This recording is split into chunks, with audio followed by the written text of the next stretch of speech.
WCNC-TV, Charlotte. This is Carolina's News Channel 36.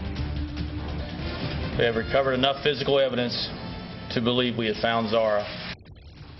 An emotional Hickory police chief delivering the devastating news. The search for Zahra Baker leads to a bone that matches her DNA. And now community is in mourning. A live look here at a tribute to the 10-year-old girl as that tribute grows. Good evening to you. I'm Dave Wagner. And I'm Dion Lim. Sonia Gant has the night off. Well, investigators on this case always hoped the outcome might be different. Yeah, but they say the medical evidence now leads to only one conclusion. Zahra Baker is dead. We do have live team coverage now.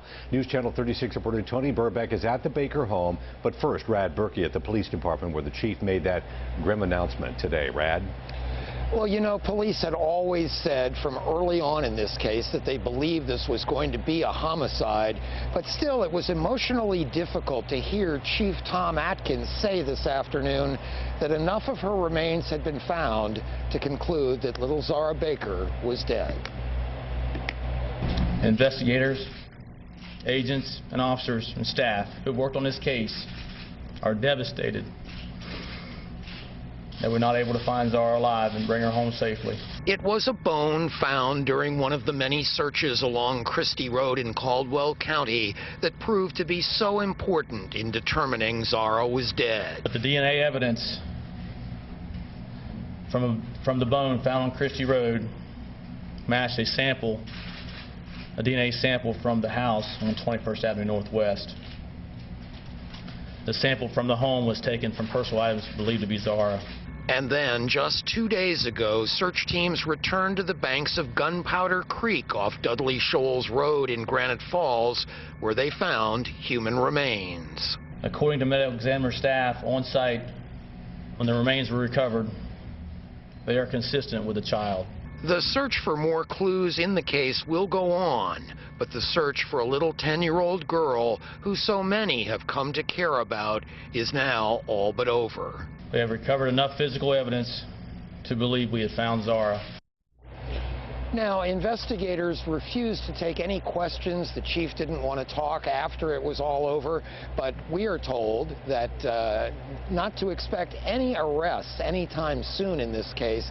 And why is that? Well, investigators have always focused on the stepmother and the father. Stepmother Elisa Baker is already locked up on obstruction of justice charges. Adam Baker, the father, free on bond on unrelated charges, but I'm told investigators know exactly where he is at all times.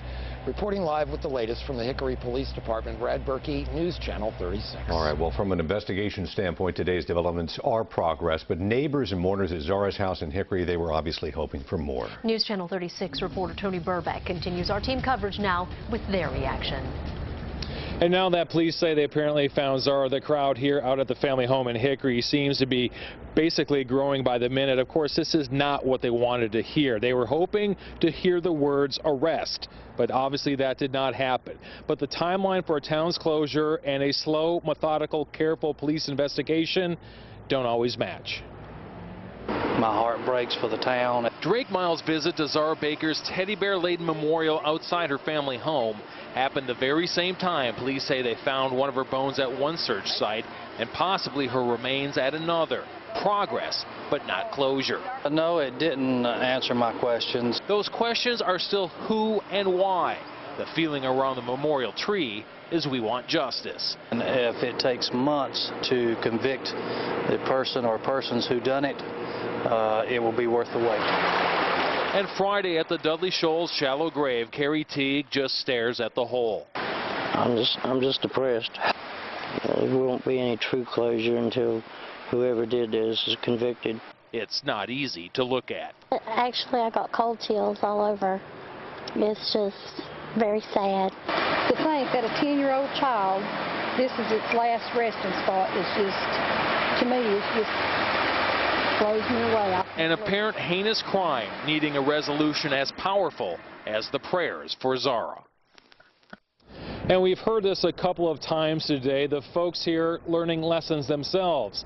That when something like this happens, it's a time that everyone can do a better job taking care of little kids. We're live in Hickory with the mobile newsroom. Tony Burbeck, News Channel 36.